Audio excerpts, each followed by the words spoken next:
Hyderabad. Prior to ICRISAT, he has also worked for Indian Council of Agriculture Research.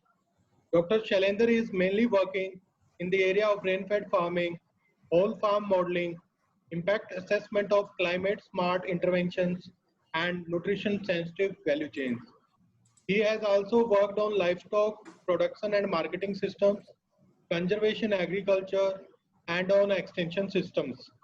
Now I request Shailendra sir to start his lecture. Thank you, Emmanuel and Vinayak.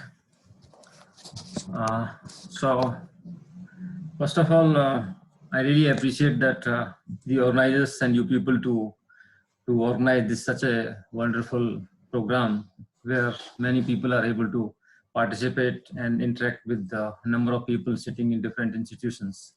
So I will start and just share my screen and then I will start talking. 1 minute. Now you can share your screen. Let me do it again.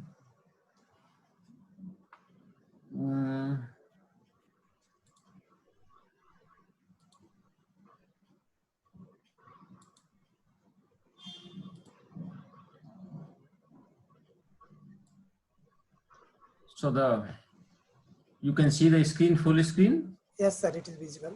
Or our photographs are on the screen, or it's not disturbing the whole screen? It's fine? It's fine, sir, it's complete.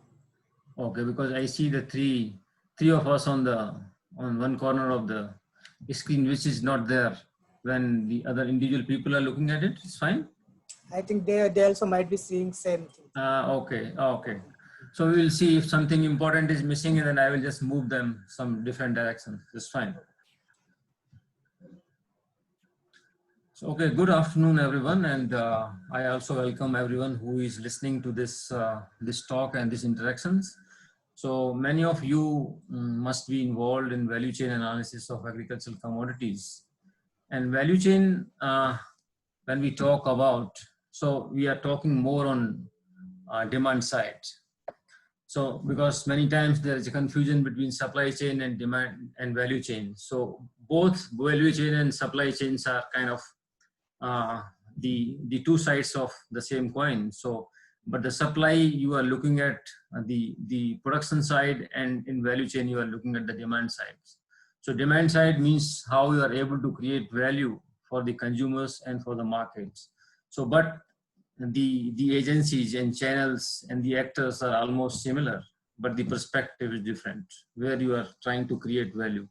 So in this talk, I will be talking the brief outline which you look at. So background of value chain model, how we are talking or can use this dynamic way of analyzing the value chains, and the systems, the solutions, the role of systems thinking approaches to improve the value chain analysis, and what's the brief history and how and people are using it. And then the software also I will share in the last, because initially I will talk about the briefly how we are doing it using the system dynamics modeling, but then the actual model I will be able to run and to show you, but you all do not have that model, but it will be really appropriate when the participants also have copy of the model and can run together, but later on you can do. It's available for trial version as well. And few examples I will discuss, and then also the work which we are doing on sorghum and dairy value chain. I will share the initial model of that and how it looked like, so that you can appreciate, and which can create interest in you, that how different dimensions you can analyze of a particular value chains, and then why the group model building is important to achieve or to do a proper value chain analysis. So here the applying system dynamics modeling for value chain analysis. I think some of the text is you can't see, but I will try to hide ourselves. Yes, that's better.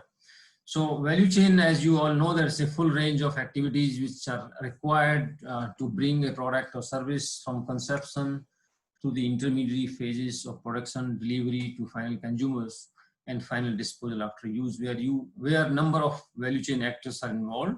But as I said in the beginning, that value chain look at the demand side and how you can create value at each stage, or finally, which you deliver to the consumer. And so here you have number of actors and flows, and the value chains should be highlighting the broader context and regions of the observed behaviors. So why we are doing that analysis. So once we are understanding the observed behaviors and what are the regions people are taking decisions and reacting, so you can then design interventions to address some of the issues which every value chain faces. So we need a platform for identifying the prospective intervention to upgrade analysis, upgrade the livelihood which are linked to a particular value chain. So we do, this is the main region or main purpose for which we do the value chain analysis. So simple value chains, if you look at, you have the farm, intermediaries, wholesale, processors, retailers, and then consumers. I will then take it again this side, okay.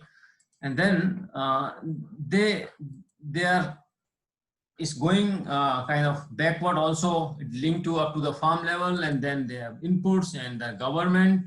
So all these are connected, and we are trying to look at any simple value chain analysis. We are looking at these, then how each of these actors are kind of getting financial sources from different institutions, and what are the way forward. So different value chains, a simple value chain analysis we normally do are taking care of all these. And there are a number of other services which each of these actors provides. But then if you go, but there are many other things which we are not able to answer. So the governance of transactions, who coordinates? So how the decisions taken by one actor of the value chain are influencing others, or how interventions at a particular one node of the value chain is going to have feedback effect or effect of others. So there are dynamic transactions. So how do they change over space and time? The constraint in transactions, the cash flows, transaction costs. So the simple value chain analysis is not really able to answer some of these questions. Again, I will take this side. So the dynamic temporal changes, how the value chain evolves over time. That is important to understand. So in terms of seasons or short term and long terms, so maybe you are looking at 1 year or 2 year or 3 year time period, and then the special changes where the value chain value matters and how it co-evolve with the landscape. Landscape means how different actors are spread across the landscapes. So again, the simple value chain analysis is not able to capture all those things. The household decisions or the incentives are not really static. The cash flow is an important determinant of the behavior, but this changes with different interventions. So if a particular actor decision is not kind of static in nature, so there is always feedback effect. So if you do something at one node, maybe this decision might impact the decision of other or influence the other actor in the value chains. So here, what we want to say that we miss the feedback effect, particularly in the simple value chain analysis, and which undermine the success of a mitigation option or intervention. Suppose, for example, if you are working on the demand side or supply side of the value chain, and you propose interventions on the particular demand or supply side, and then we come out or propose that with this intervention, what is going to happen? But what happens, any action when you take or any intervention when you implement at a particular node of the value chain, it is also having a feedback effect. So it might have a positive feedback effect, or it might have a negative feedback effects. So this will impact the other nodes, and then other impact will also kind of again have a cascading effect. So those kind of feedback effects and their impacts we are not able to capture. So we're not able to understand or analyze ex ante that the proposed interventions or the current interventions being implemented in the value chain will be impacting, and how it will be impacting. So we do not really precisely know. So this is what we are trying to address through the new methods. So agriculture value chain presents a number of challenges as the complexity, I need not to really explain how agricultural value chains are complex. And then you look at the primary and secondary data and the dynamics of these value chains, evolution over time. So there are a number of things at farmer level, at different actors level, or the governance level, different policies. And over time, it's impacting the whole different actors of the value chains. So, and then if you want to really, for example, assess the impact of a particular interventions on the value chain performance or different actors, so the qualitative versus quantitative. So many times it's really difficult to do the quantitative. So many of the value chains go for a qualitative and descriptive type of assessment. And then engagement with the policy process. So how the analysis, when we want to do any analysis of the value chain, one of the main objective is that you are able to really engage with the policy people and suggest that how the changing or the policy change or an interventions on a particular node of the value chain is going to impact. So this is another key area or key aspect of the value chains which any analysis should be able to handle. So resolution of analysis. So when you are doing a simple value chain analysis, so it's not many times able to capture the resolution in terms of at the household level to the next level and to the regional level and the whole industry. So when you are able to, so many times when you are looking at impact of the farm level, but the prices in a particular value chain are decided at the industry level. And we are working at the farm household level data. So unless you are able to, unless you look at the whole resolution from micro to macro, it's very difficult to really visualize or assess the impact or different scenarios in terms of assessing different options or suggestions for improving. So as I said that the over-reliance on the qualitative and descriptive methods mostly in the past. So the current approach, we can identify normally, which is not dynamic. We identify a number of quantitative methods that can be used in policy and in a policy analysis or impact assessment setting, like cost benefit, partial budget models, with many studies are there, and partial equivalent models. And there are some studies, and general equivalent has also been used in few cases, but not so common. So how applicable are these in a value chain analysis, particularly given the complex interactions that exist between actors from production through the consumption? Some of those I tried to mention in the previous slide. So the current approach, means the models normally which we use for the value chain analysis, which I mentioned, are limited in their facility of modeling the dynamic and complex processes and relationship which a value chain has among different actors.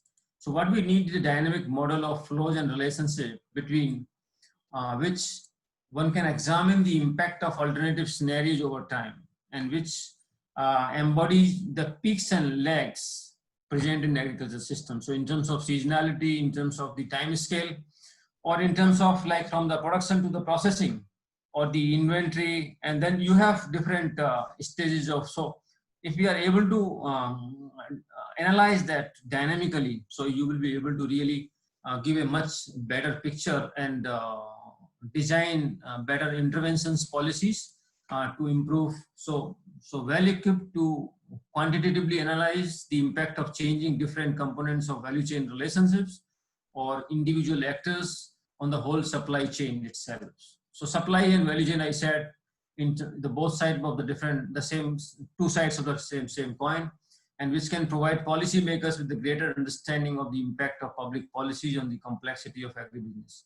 So once we have this kind of quantitative analysis and show the policymakers that how interventions, if you are able to dynamically quantify that, going to impact different nodes of the value chains, and what will the feedback effect.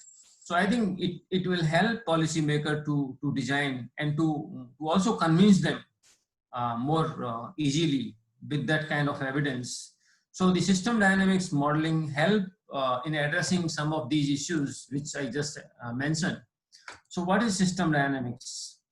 This is not really a very new thing. So it has been used in the past, but not in agriculture or value chain. So system dynamics is a computer-aided approach to policy analysis and design. It applies to dynamic problems arising in complex social, managerial, economic, and ecological systems. And the dynamic system characterized by the interdependence and mutual interactions.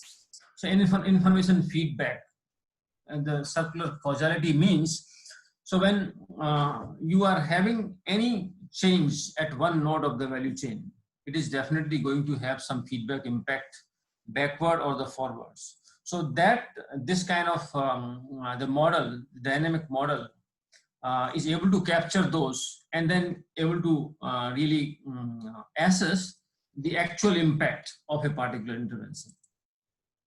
So methodology for studying complex dynamic systems that include nonlinearities, delays, and feedbacks.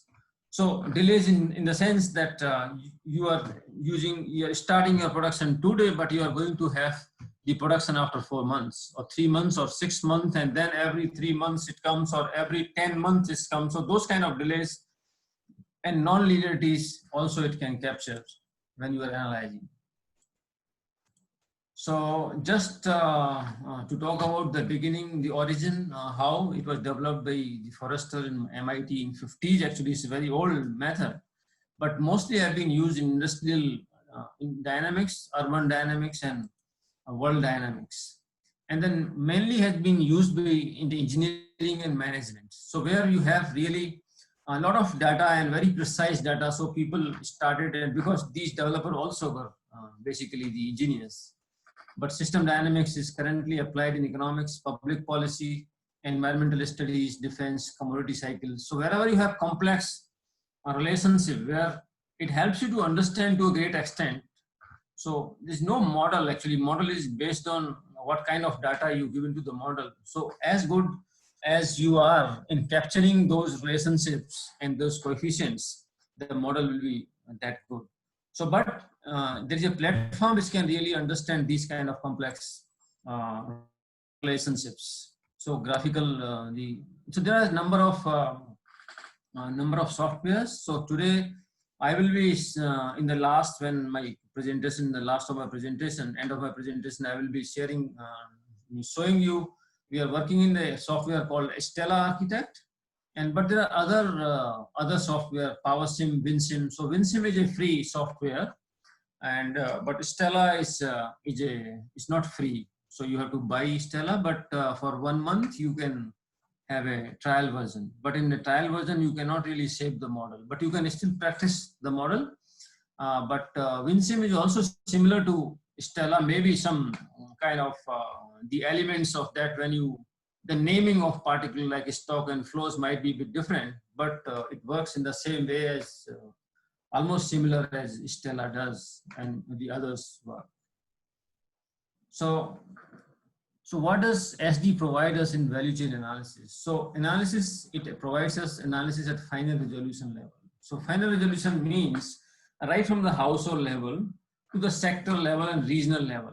Because when you are suppose looking at the impact of or effect of price or effect of demand, so how increase in demand or a decrease in demand is going to impact the prices, or increase in supply.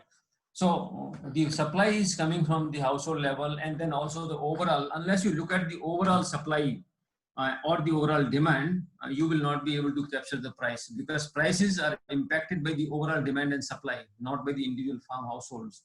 So here you can capture or analyze right from the household level to the regional level and up to the industry demand and supply.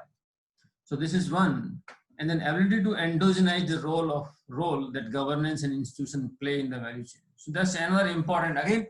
But like any model, I would say that it depends on the one who is modeling. So how properly you are capturing the information to feed into the model would depend. So even for any policy or governance or institutional interventions, you need to really, based on your field case studies, you have to capture, and then you can endogenize. So that's why mentioned in the beginning, that feedback effect. So once you have the right from the production to the farmers or consumers, and you bring in population. So if you change at one place, so the whole kind of it will be it will endogenize that particular variable, and its impact on different nodes the model can consider. So this is another thing. And then and another interesting is that it considers the whole system's context, incorporating the different variables in terms of, like, for example, biophysical, the environmental biophysical factor, right from, you can also bring in the impact of technologies, and then you up to the demand side and the impact on prices and income and all. And a bridge to qualitative value chain analysis. So SD can serve as an additional overlay to the existing value chain maps and descriptions. So whatever value chain analysis we are doing through partially qualitative analysis, and then so that's also important. But then these the SD model can really add value to that qualitative value chain analysis, where you can look at the impact in a dynamic manner of those variables or the interventions, or any kind of policy or environmental coefficient which you have captured through discussions. The application of system dynamics. So there are some limited number of SD applications have been within the value chain.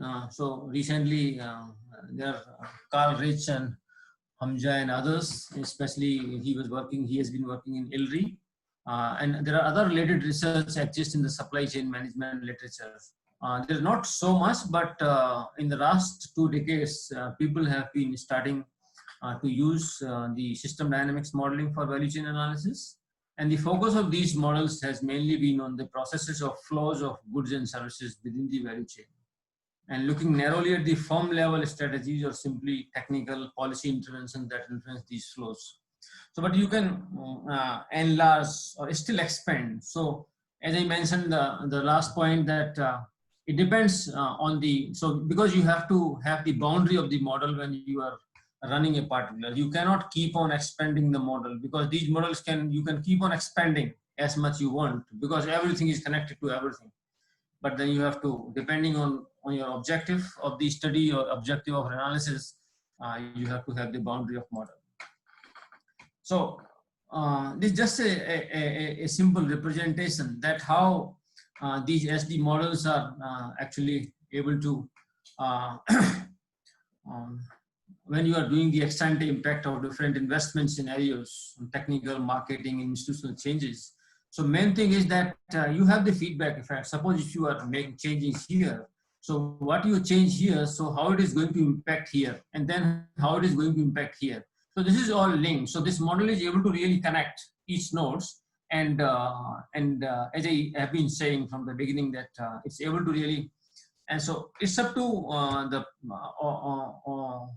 on the person who is using the model, how better you are able to collect data on the coefficients, whether the impact of climate change or institution, gender, and other market demand and supply, all those. So, but the main thing is that it doesn't look like this, but this is representation that how we are able to really capture the feedback effects. The modeling with the Stella architects. So as I said, that even with the other software also, most of the softwares are similar, but maybe there may be a little bit change. So there are 4 main building blocks of the Stella architect. So one is the stock. A stock symbolizes anything that accumulates, builds the stock, or loses the stock over time. At time t, the value of any given stock will be what has entered the stock minus anything that has left. Maybe the area of land, the production, or any input use. So, or the inventory, or which you are selling, suppose something. So all these are stocks. And sometimes stock, when you are talking about this model, I think sometimes it differs from the literal definition of stocks and flows in economic literature. So here, depending on where you are using a depending on the context, what you define, but definitely which accumulates and drains. So in the system, so that will define. So you will, when we move on and along the presentation, so you will understand more. Another is a flow. Flow is a rate of change. So once you have a stock and then you have a flow where you define at what rate, and when you are defining the change, how this stock will change, you will understand more when I go and we move forward. And then this converter.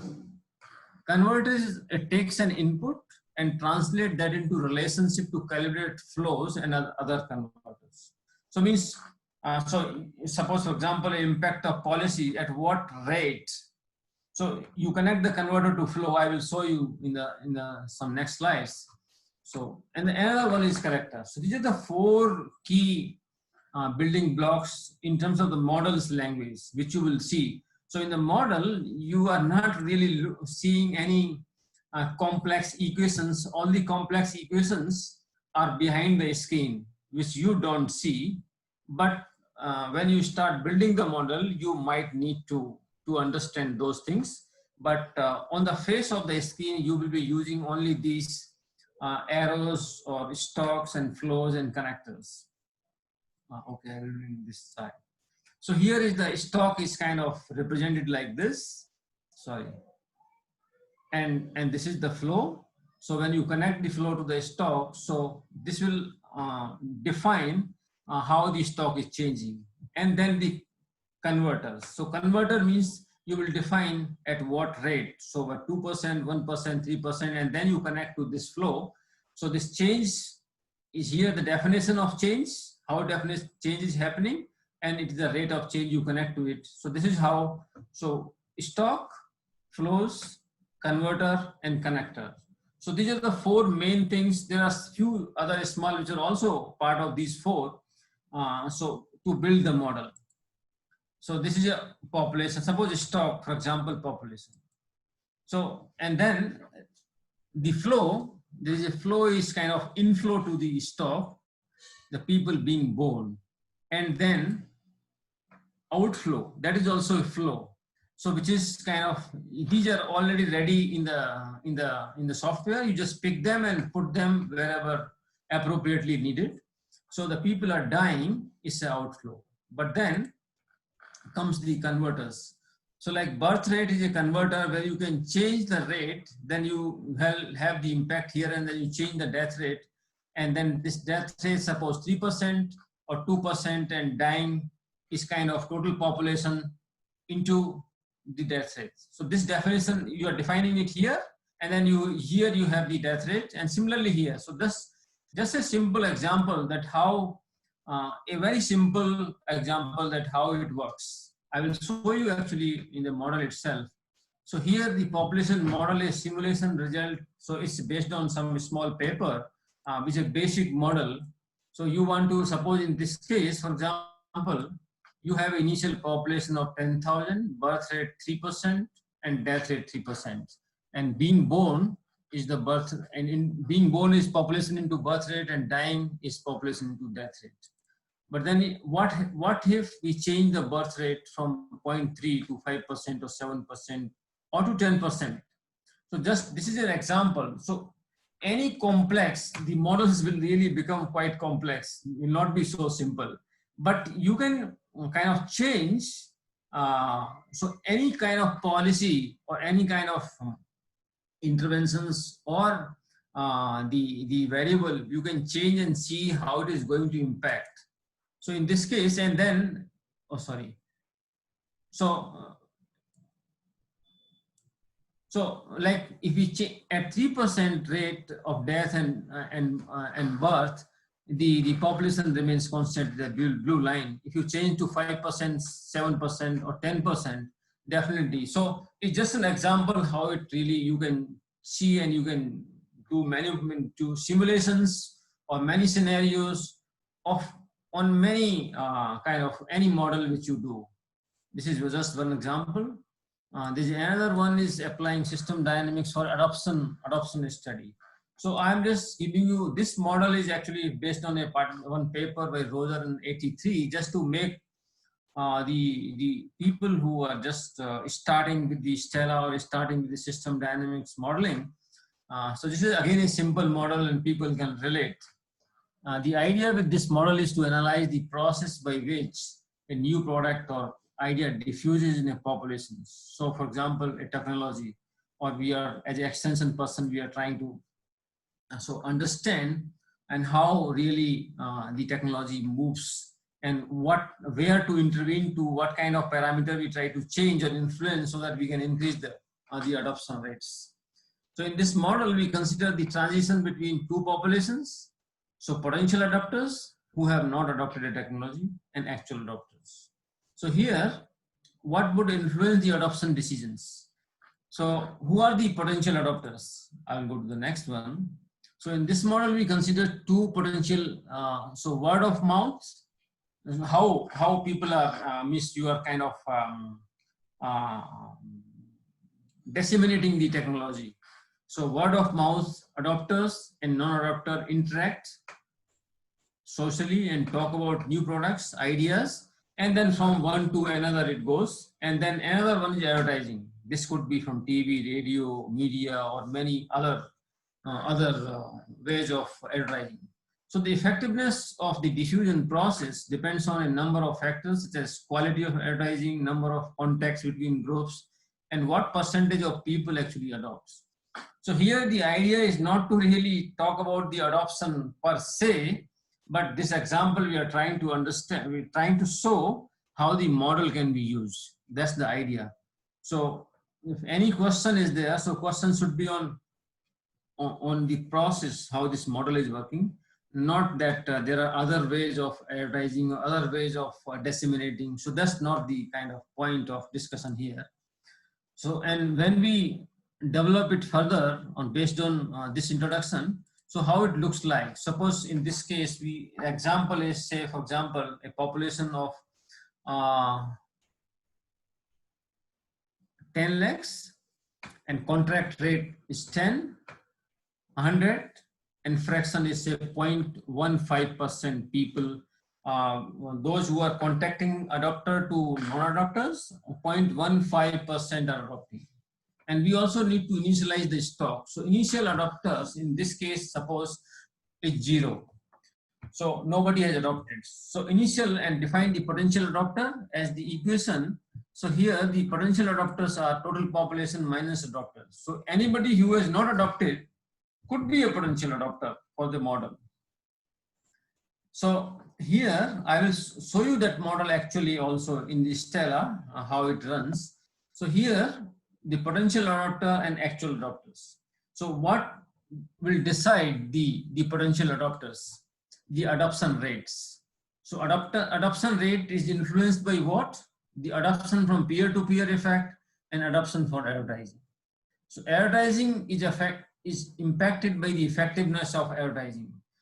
And then here, the peer-to-peer effect is influenced by the adoption fraction. In this case, it was 0.15%, and the contract rate and the population. So the initial adopters, we are taking 0. So then the potential becomes almost equal to the total populations. But we are taking that formula because as the number of people are started adopting, and then the potential adopter will start reducing because some people already have adopted. So model will take care of it. Then accordingly, this whole equation will continue to work, and then it will be able to show that in how many years, how many people and how many people able to adopt. This is one example. I will show you again in the Stella. So another model which I want to share with you is the applying the system dynamics in value chain analysis. So currently we are working, still the model is not yet complete, but initial model we have. So in the sorghum value chain. So why sorghum? So what is happening currently? everyone talks about sorghum and millets as nutri-cereals, which are really good for health, and they are good for many of the kind of health related conditions in terms of diabetes, in terms of allergies or iron, and many antioxidants, and even the protein is higher than much higher than rice, and also higher than wheat. So despite that, the area of sorghum is continuously decreasing in the country. Decreasing means continuously, drastically decreasing over the years. And there's a lot of awareness especially in the urban population, on these sorghum and millets that the people say that they want to eat. But what is happening to overall on the ground reality? So we just wanted to understand the whole complexities of sorghum value chain. So we just started. So then when you want to build a model, then we need to look at the production, the productivity, crop area, cost of production, supply chain, how the supply chain is working, in terms of storing, whether they are selling immediately and how much is sold and how much is stored and where it goes, selling to whom, and then farmers' own consumptions.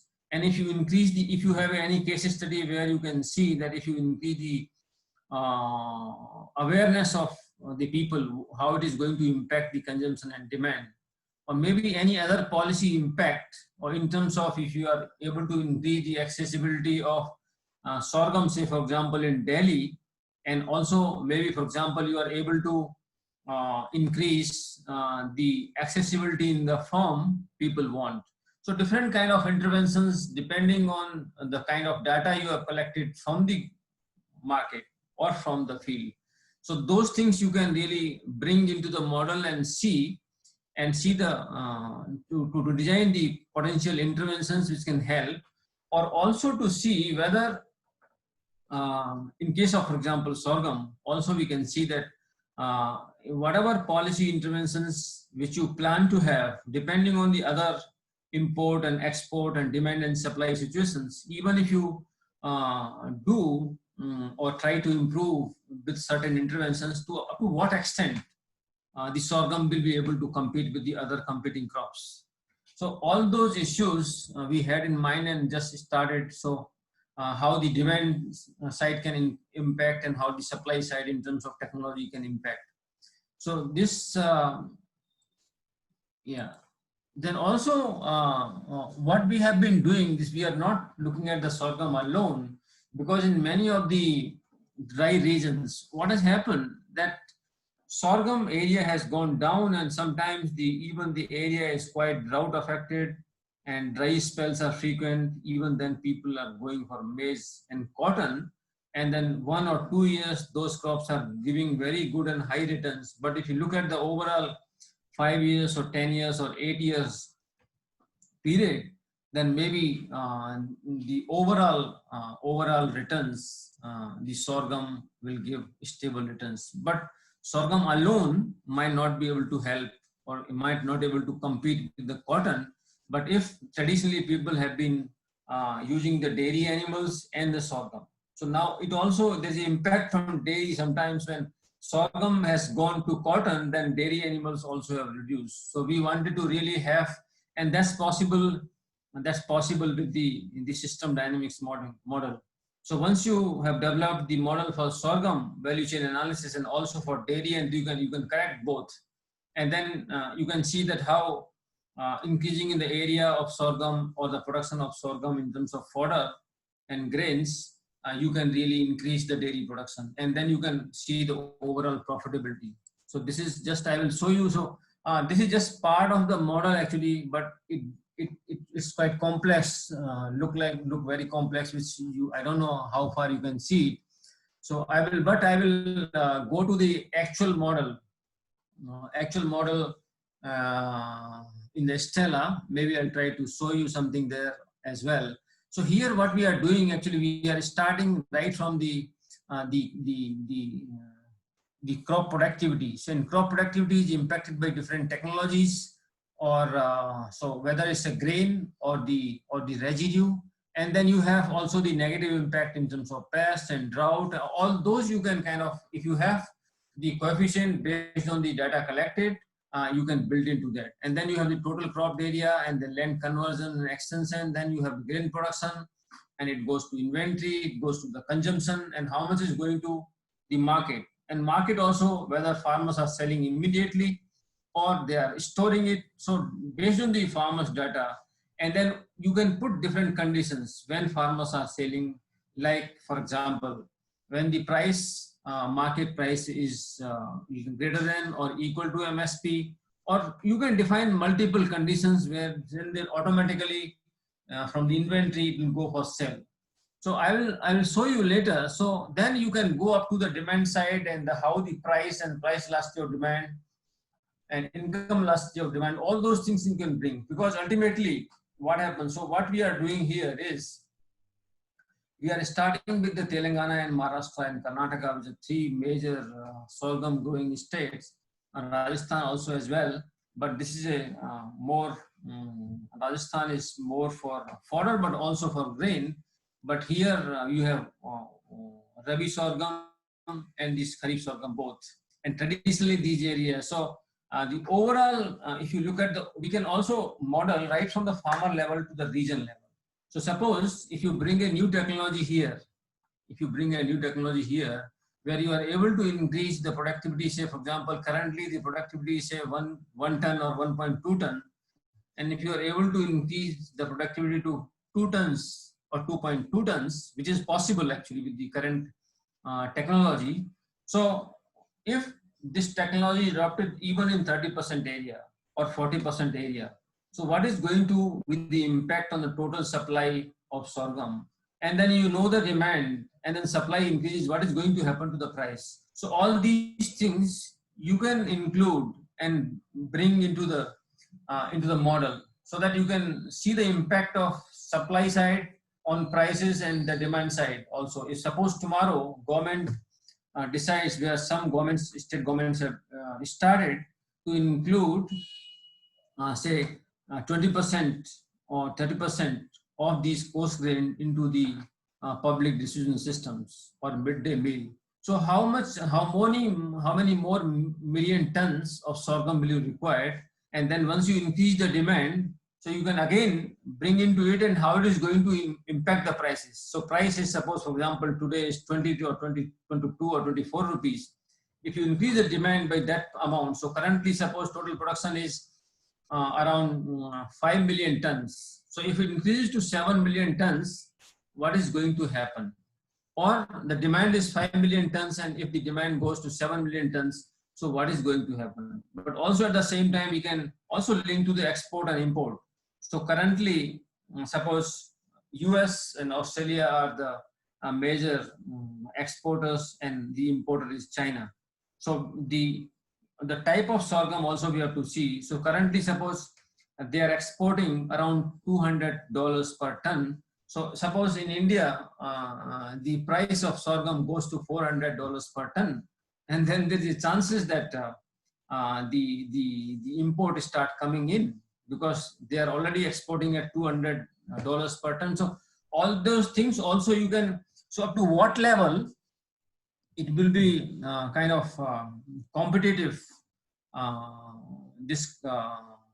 whether to expand the area or whether to, even if you increase the productivity through technology, then looking at the demand and supply side, so unless you address the whole demand side, or if our sorghum is very different type, whether it has a peculiar, is much better than the American in terms of the consumption, then so up to that level we can promote the area under sorghum. Otherwise we say that once if you increase the production too much, then maybe it starts, the price goes down, and then it gets becoming less competitive as compared to other crops. So those all scenarios, actually this model gives us the opportunity to have those, to run those scenarios, which may not be perfectly correct, but the kind of data we use is another very simple to show. I think it's more visible. So in terms of the impact of soil and water conservation, or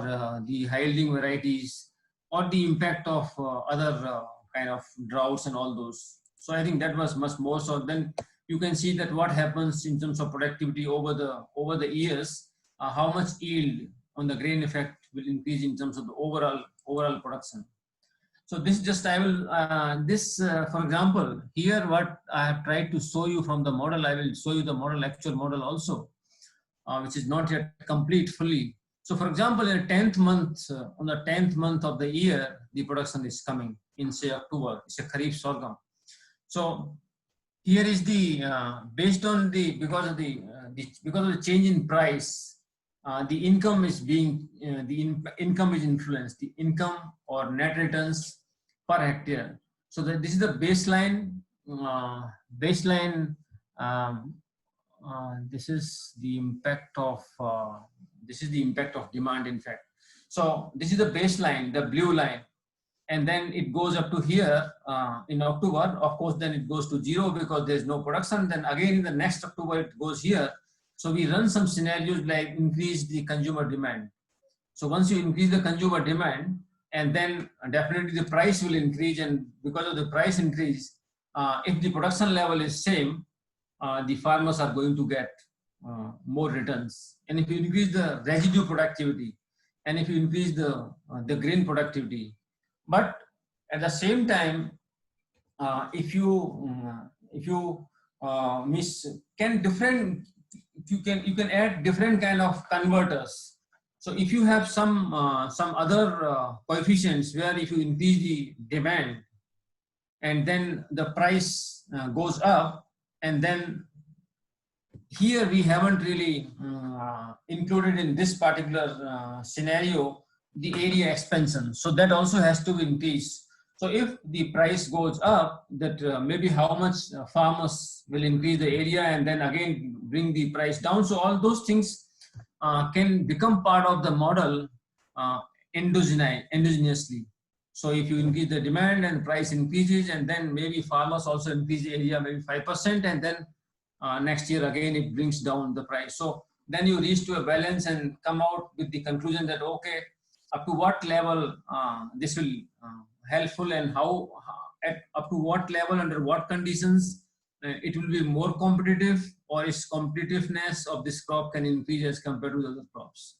And but also we can see what is happening to other crops. So this is a very simple representation of the milk, the dairy value chain, but it's very complex actually when it becomes. And you can see the simple impact of you just change the breed, what is going to happen, or the impact of feed and breed.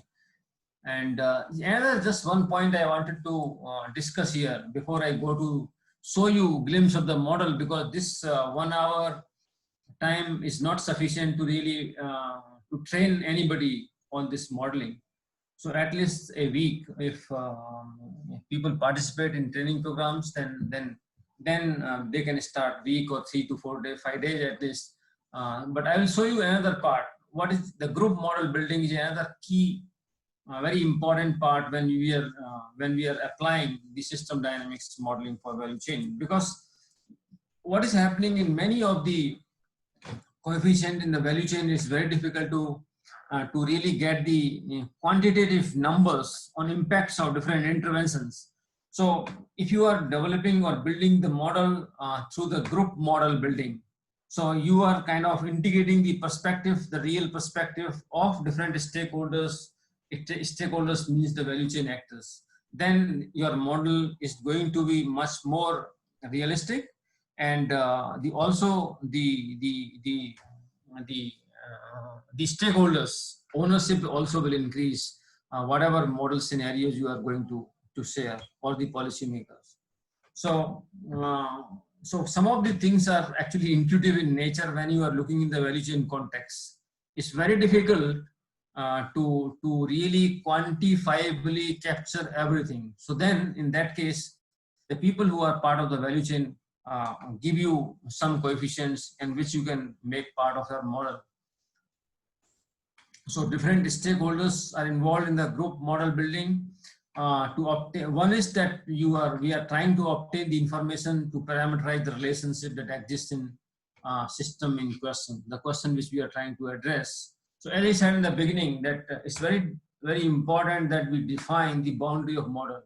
To what extent we want to really expand the model. So the question which we are trying to address, accordingly, we have to choose the stakeholders or participant in the workshops, and is focusing on building the system dynamics model with the team in order to enhance the team learning and to foster consensus and to create commitment with the resulting decisions.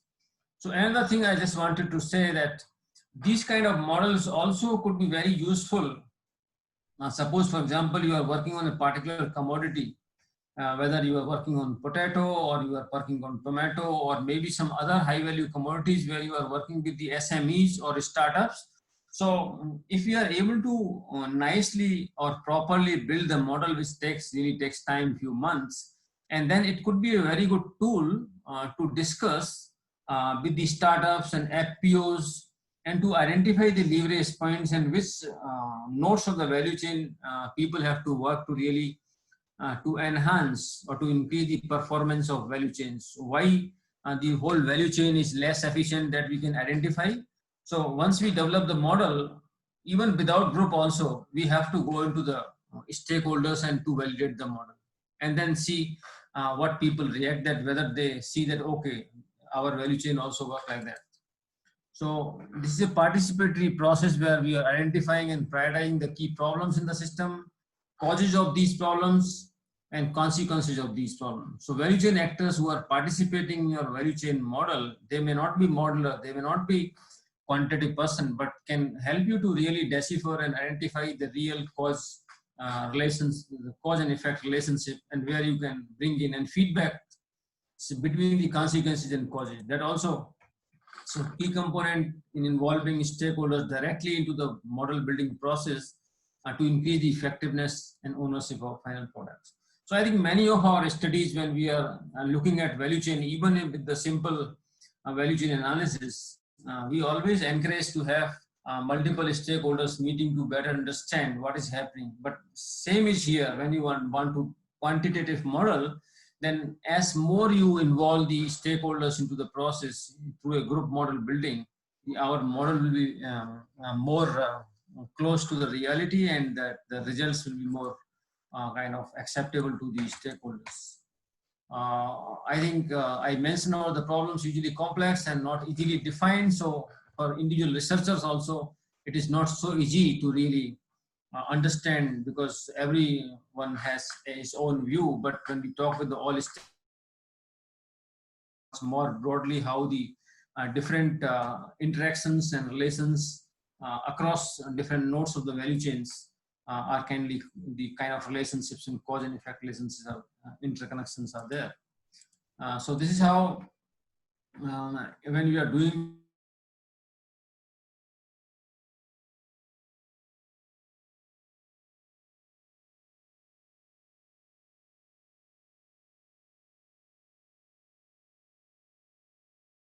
so this is how, so once you have the draft model and then the SD running, and then again we talk to the group, and then again in final model, once the the stakeholders of the group validate the model, and then we can share or publish the model, that this is how this is a platform where you can evaluate different different interventions or options, what will be the impact of those, and run different scenarios. So this is all about the slides which I wanted to share, but I will just share with you a few 2-3 small models which I talked to you, I discussed with you. Let me just go to the other. So I was talking about like for example a population model first.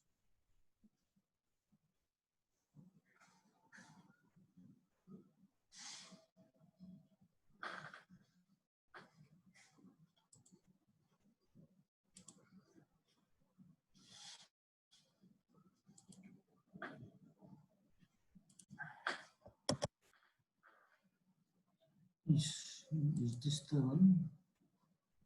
So actually this is the simple one I showed you, that this is the stock. So and these connectors are very important. Unless this is connected, so this being born, you have like 10% here in this case, but if you want, you can do whatever you want. Suppose now if I bring it to, say, for example, almost 3%,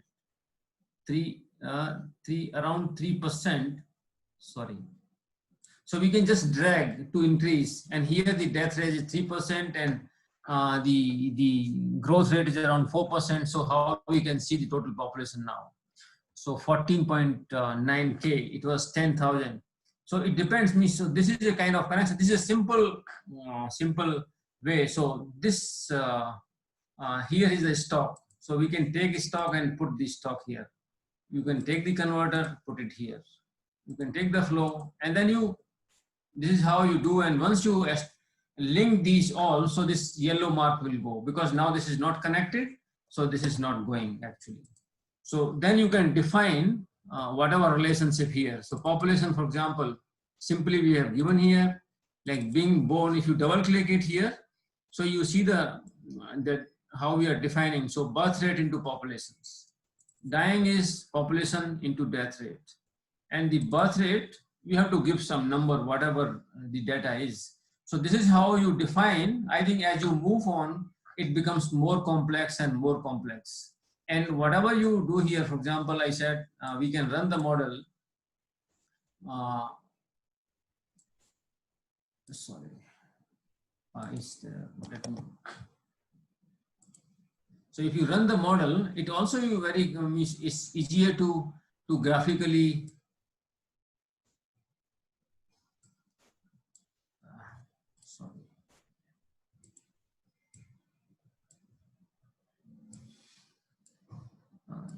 yeah, and then you run the model and you just click on this. So anything you want to show and control and put it here. So, and if you change this, then it will also change, and you can run number of scenarios actually. So that's another way of doing it. So I will go to the next model. Just I wanted to show you how it looks like and how it works, so that it creates some interest. Maybe you can start thinking about your own problem, but I think you have to invest some time to learn this model. But it's not. It needs some really some effort, but it's doable. You can. So I discussed with you another example was population, the adoption. So this is the potential adopters and actual adopters. So actual adopter initially 0. So the potential adopter will be total population minus actual adopters. So here, depending on how the rate, for example, this is adoption from advertising. So this is potential adopter into effectiveness of advertising. So here effectiveness is 0.0, so 1.1%. So this is how with the initial, this multiplied this will become your adoption rate from the potential adopters. So potential adopter in the beginning is almost equal to total population. But suppose in the beginning you have 10,000 people and then 1,000 people have adopted, then 9,000 becomes the potential adopters. So the model will take care of those reduced numbers. And then the other thing is adoption from peer effect, as we said, contact rates. So here the contact rate is 100, and here it is 0.15%. And then you take the population, and then you have the population growth rate as well. So here we have shown 0, we haven't shown anything. So for this simple model, so just you run this, and then it will show you what is going to happen. So I can show you the graph here. You click the graph and you drag it here, and then from here you can, with control, you can put it here. So this is how it goes. But also if you look at this one table, so you can also look at what is happening in terms of you can draw the diagrams, you can generate tables. So initially, for example, in this table you can see based on our relationship or coefficient which we have given, so initially the first year, the whatever rate, that 1.1% from I think it was 1 lakh. So 11,000 is coming in the beginning because initially there is no adopter, so peer effect will not be there in the first round. So once some people are adopted through advertisement, and then the contact will start. So normally, like it is showing is 1700. So normally, simply you multiply, it will come to around 1650. But since it is a kind of indigenous process, as people start adopting, and then again, at the next stage, the number of adopter increases and the contact also increases. So it takes care endogenously. So slowly, because potential adopter decreases, and so here through advertisement, the adoption is decreasing, and through contact it is increasing. You can see this. So this is how these models are. This is just a kind of simple representation or an example where you can see that how this works. So I will again close this and go to the another one actually. This is another model on sorghum model, which we still have not yet completed the model. Still a lot of data we have to collect. So initial data have been collected, and also only from Maharashtra and some part of Telangana. Still we need to collect more data from Maharashtra and Karnataka, and also from many value chain actors. So I just wanted to show you that how it can become complex, but the way it looks complex is not really so much complex.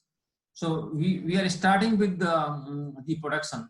So you have the crop area, and you have the like land extension rate on conversion rate. We are putting only, we are keeping same. So the same land we are keeping for the time being. So later on we have to also add and link it to the price. So if price increases, what happened to the crop area? And then here you have the residual productivity and crop productivity. So this is impacted by the crop yield, the high yielding varieties. And we can also add here some, suppose for example, soil and water conservation techniques. We can add as many converters, as many stocks.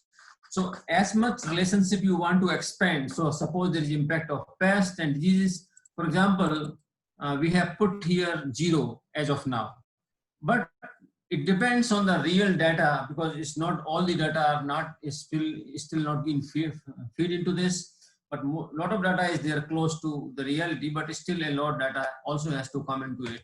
And then this is one production module, and then you go to a supply module. So once you have the total grain production here, the produce is total area, and the productivity, it comes here.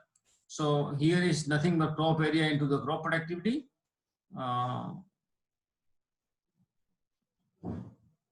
The pulse function that I don't want to really talk about that. But next stage pulse function is that there is a pulse function where you can define when the production will come. So like in 12 months, each 12 months, 10th month, the production will come. So I don't want to go into it. So here you have the total production, and then you comes from the total grain, and from there you have wastage, and then you have grain for use. From that you have the farm household inventory, and then you have the household consumption, and this consumption is impacted by the sorghum for farmers household consumption, and then you have their whole household inventory, and then you have then the rest of the inventory goes for the markets. So sorghum pulse sale, whether you are selling it immediately or you want to store it, all those things you can store in sorghum. But when you are storing, so the indicated price with the storage and selling decision. So suppose for example, selling decision, if what we are saying here, if the indicated price with the storage is greater than 1.1 into MSP, or then 1 else 0. So if it is not more than, if it is more than 1 or equal to MSP, then farmer is going to sell. If it is less, then they are going to store. So all those things, depending on the real situation, we can add different kind of home storage, capacity growth is. So this is kind of first inventory, and then you have farmers consumption module. So how the consumption is impacted. So now in this case, suppose if you are considering the whole industry and currently total production, suppose if you look at the industry demand is the total production minus exports plus imports. So if you look at the whole demand of the industry and how many people are there, so on an average how much people are eating, and then what can happen if you have future policy in terms of PDS, inclusion in PDS or in other things, or in midday meal. So we can kind of have scenarios here, and then you have the sale inventory coverage and all this, and then it will also help you the price. Actually, price is impacted by, you have some baseline sorghum price and the demand change. So then you have price elasticity of demand for sorghum and income elasticity of demand for sorghum. So this is also linked to, then you also have the total population, which will help you to understand, give you the demand and also the income growth. All those things you can bring into the model, and then like you can have you can see the effect of awareness of consumers. You can see the so once you have the high awareness, people want to eat more, then how much demand will increase, how it is going to impact the prices, and how it is going to impact the then you have here, we also have here, for example, I will this you have, suppose the sorghum production variable cost and fixed cost, all those things we can put here based on the actual data set, and you have the productivity. So this is one thing is that suppose you have productivity there, or you have anything, so there is a option here, you can copy as a ghost and you can put it, so whatever value is there and you can bring it here and connect it here. So the whole model is interconnected. So I'm trying to show you that we can build a kind of a complex model, but also depending on the boundary or the research question we are trying to address in a model. So this is the sorghum which we are building here, but also at the same time we have another model we are building for the dairy, and this is dairy means dairy animals for the smallholder farmers, and they are connected because those farmers who are producing sorghum and using the residue and maybe some grain for the dairy production, and that model which is built into the different file, we can connect that into this file, and then we can see how it is going to impact the overall profitability of farmers. So we can take the profitability from the sorghum and also from dairy. So this becomes the two value chains kind of interconnected, and see that if these both are working together, those farmers who are able to keep dairy animals along with the sorghum, then how they are able to better compete, and to what extent to the other competing crop which are taking place of sorghum. Because sorghum is important in terms of resilience, for example, in this case. So our objective is that the areas which are where the sorghum can be produced economically viably, it should be done, because it's a nutritious crop, it's a more stable and resilient crop in terms of droughts, and also it supports the animals and dairy systems. Like maize is also one competing crop, but maize fodder, some maize is not really used by people for its consumption, because one is that it's not traditionally used, and another is the protein percentage in maize is almost 1/3 as compared to sorghum. So as a policy we want, but maize production, because of the much better hybrid, but it needs a bit more water. So profitability in some of the years, but in certain pockets, if you have this kind of dynamic and good understanding of the whole value chain, we can really help identify those points that in which areas we will be able to promote sorghum, which is economically also viable and also good for resilience of the farming systems and also good for the people. So this is just one example I wanted to give you. I will again close this.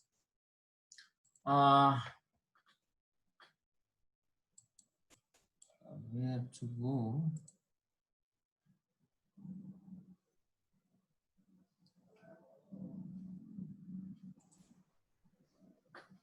how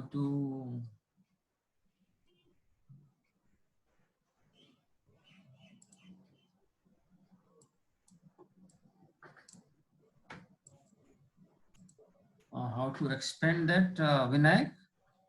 Yes, sir. How to expand? I'm not. First of all, I have to, I think, stop sharing. Pause share. Stop share the screen. Yeah. So now you can see me on the screen. Yes, sir. You are visible now. Let me see the. There are Question and answers. many in the chat. It's question and answers, sir. Q&A section. Okay, this chat is mainly from you, it looks like. So question answer, there are few questions. What kind of data set?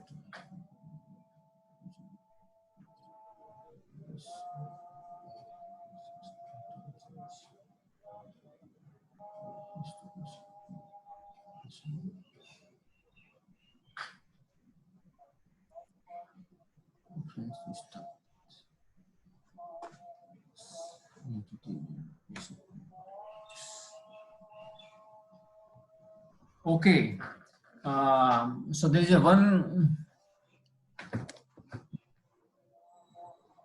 just one more. One by one, we can take, sir. Yeah, I will. Yeah. So that there are only 4 questions. So one is on the data. So what kind of data we can use in time series and cross section, and another on how to import data to the Stella. So one is that, see here, we can, the time series and cross section, both data sets could be useful. So here the idea is you are building the value chain in the current, in the present situation. You are not going in the past actually. So time series is not critical per se to define the variable, but you can use the time series data to define the relationships. So if you have time series data, suppose what will be the impact of particular thing. So because Stella, it's not you kind of enter the data into Stella, but actually you have to bring in, so you define the equation and then you bring the coefficient there.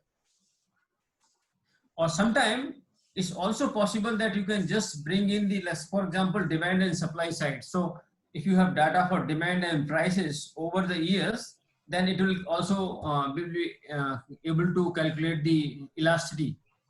But normally what we do, that to define the relationships, or for example,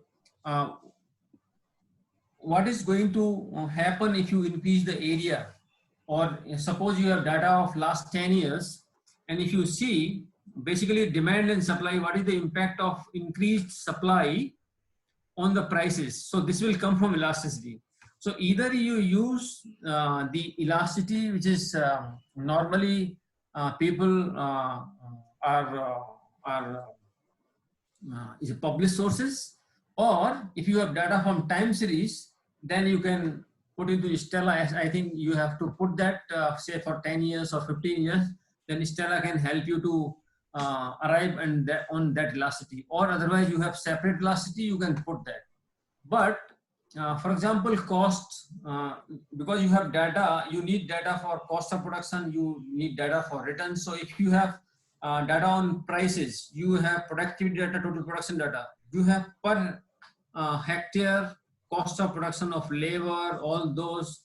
I think you need not to enter data as such here, but you have to put, I think that work has to be done in the background in the Excel, where you have suppose in your farming system, per hectare of labor use, per hectare of fertilizer use, so all those costs you have to have there. Here this model is working on more on interconnected and relationships. So once you put those, suppose there are 10 items in cost, variable cost, so this brings you the variable cost, and there are fixed costs, but those costs we are not putting directly, the raw data we are not putting into the model here. So we are whether Excel or whatever you are doing. So suppose there are 2 or 3 kind of farming systems. So you can have for each farming systems or every situation and put those the coefficient assets, not the raw data, and then the Stella will not. Then it becomes too complex actually. So because that can be done separately, and then because if you, as you have seen the canvas of the model, there are already too many things are there. So you have the demand side, you have inventory, you have consumption, you have production cost, you have prices. So for many of these things, you have to bring some of the semi-analyzed data, and then you put those coefficients here and define your equation properly, and then Stella will take care.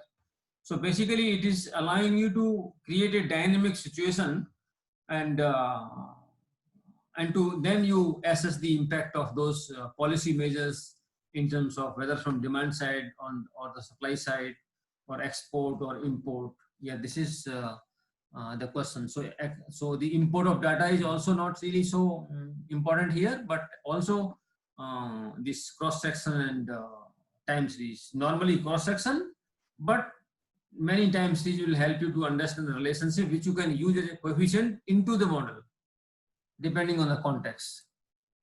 Yeah, one was the resource mapping thing. So I think this model can really be very well used in the natural resource management well. So for example, there are a number of papers, a few papers I would say, not number of papers. For example, water or underground water.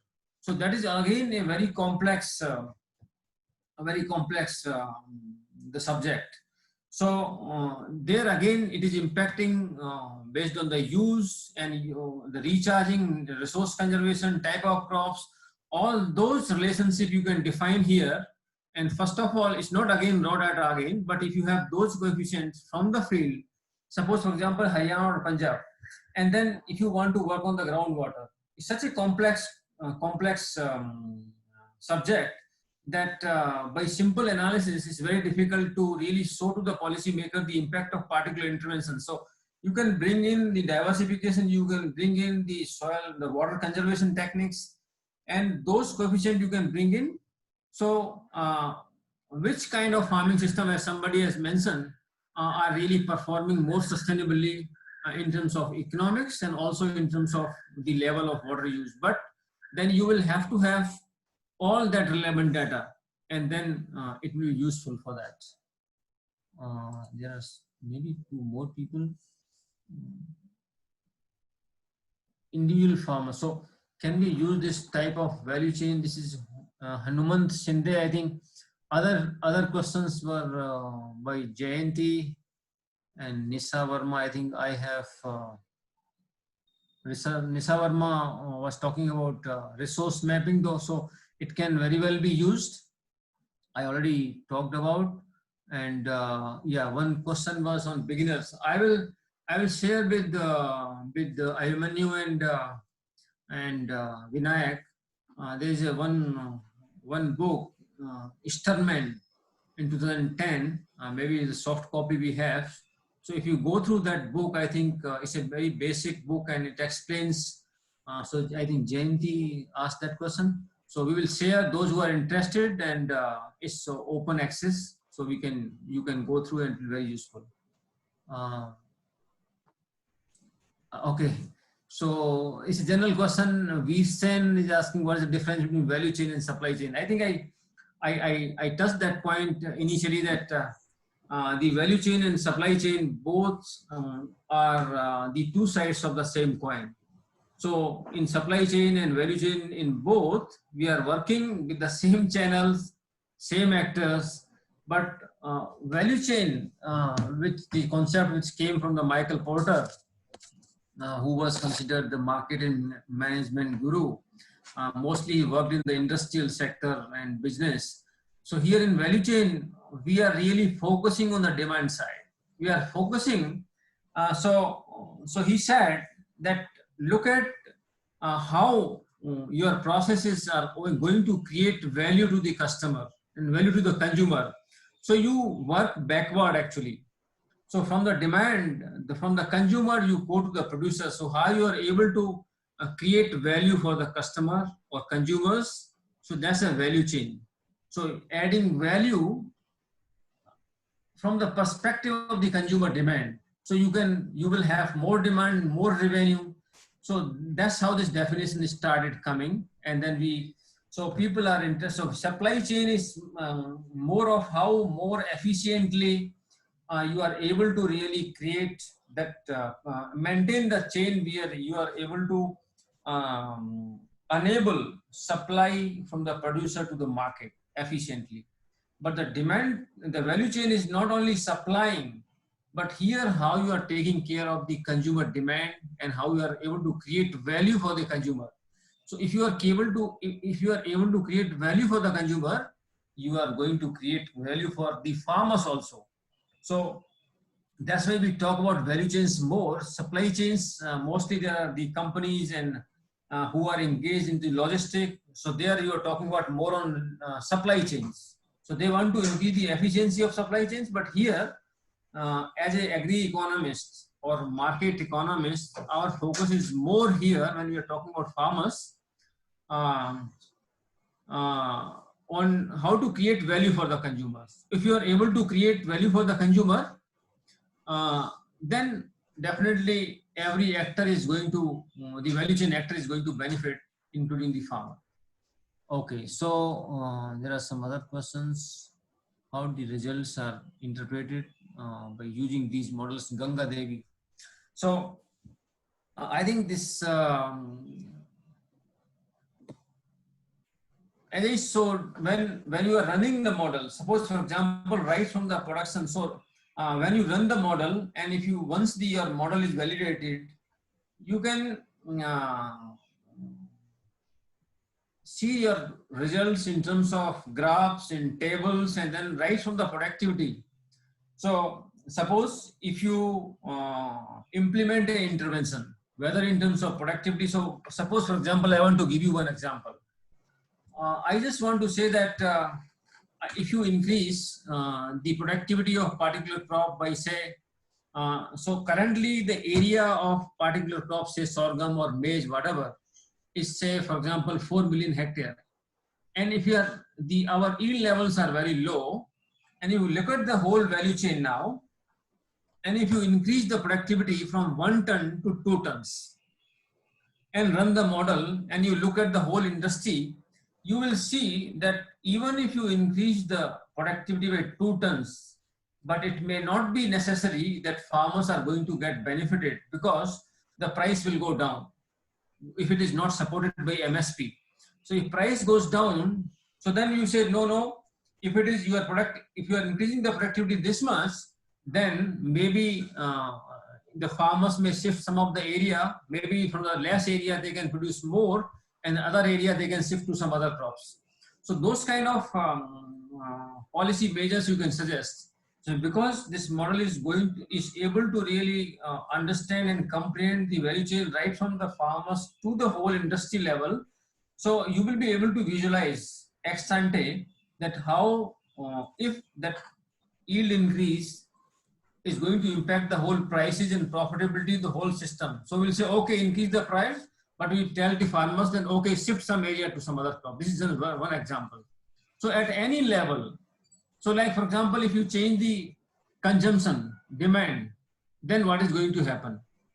So if the price increase too much, then maybe tomorrow you say that either you produce more. If it is too much high, the price is too much, then either you will have to import or you have to increase. Then only it will be kind of balance for the consumer and producers both. So all depending on the question you have, the interpretation will be. I think now only one question.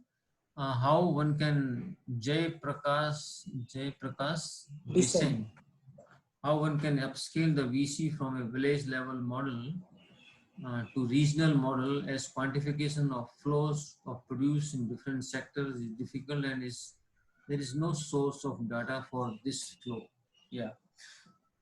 See when we are doing any kind of analysis, So even for any simple value chain analysis, when you are collecting data from 500 farmers, all 500 farmers are not same. And you average out situations. You make 2 or 3 types of average. So here also what we can do, suppose for example, sorghum. So in case of sorghum, so we see that there is a Rabi sorghum and there is a Kharif sorghum. And these two systems, there are 3 major states which are producing these crops. So we have to have a large number of households in terms of survey. And once you have large number of households covered, so you know the average situation of the farmers. So that becomes your farmer situation. If you have, say, distinct 2 or 3 type of farming systems, so you can include those 3 type of farming systems. And then the total demand you can take of the whole industry. But always these kind of models, when you are kind of approximating for the whole industry, definitely you have to make some compromise. There is no model or analysis where you will be able to really, otherwise you have to model for every farmer, which is not possible. But at industry level, you know that this is the total production and this is the total demand. And total demand is nothing but total production minus export plus import. So you know this is the total demand people are consuming today. And you know you are covering the major production regions. So you might include 2-3 farming systems and then connect to the industry demand. So I would say that you might be compromising something, but then you can definitely tell your stakeholders this is what the limitation was. But still, it gives a lot of quantitative information to take better decisions rather than the absence of such kind of analysis. Ritambra Singh, can we use these models for market intelligence? Next question also continues. Okay, especially demand and supply forecasting as a both. I think not. I think this purpose is not for demand forecasting and supply forecasting or intelligence, because you are looking at different models, so ARIMA and all those. We are looking at the time series data, and then you are using time series. Based on time series, then you are forecasting. So here the purpose is not here to understand the dynamics of the whole value chain and understanding the impact of the intervention which you are making at one node of the value chain, how it is going to impact the other node of the value chain, so that it will be a feedback effect. So the productivity increase, price was on the other node, and this price is going to impact the revenue of the farmers then. And then once revenue is impacted, then it is going to impact the area of the particular crop. So these are all connected. So this model will give you immediately in one go, once you do one, so all these impacts and relationship you can observe. Yes, all questions. Yeah, this all questions answered. we have answered already. Yeah. But I would just in the last say that those who are really interested, I will share that book. But also look for the opportunities, whether ICRISAT or maybe in future ICRISAT in collaboration with NIAP, maybe we will organize a longer training program on SD modeling for value chain analysis, maybe after a few months. So people can look for those kind of opportunities. Then only you can really start building those models. Sure, sir. Yeah. Sir, thank you very much for giving informative and detailed lecture on system dynamic approach for value chain analysis, and of course showing it practically using this Stella software. Sir, we are getting very good response from all the participants, and we are really grateful to you for today's session. Thank you very much. Thank you. It was a pleasure. Nice. And okay. Dear participants, tomorrow we will be learning again one of most important topic, that is general equilibrium model and social accounting matrix, that is SAM. Speaker will be Dr. Barun Dev Pal from International Food Policy Research Institute, IPRI. Tomorrow's lecture will be last lecture of this webinar series on quantitative method for social sciences. Next week onward, we'll be coming with a special lecture series. Thank you very much for active participation and learning. We'll meet tomorrow at 4 p.m. Till then, goodbye from me and my co-host, Dr. Abhimanyu. Thank you.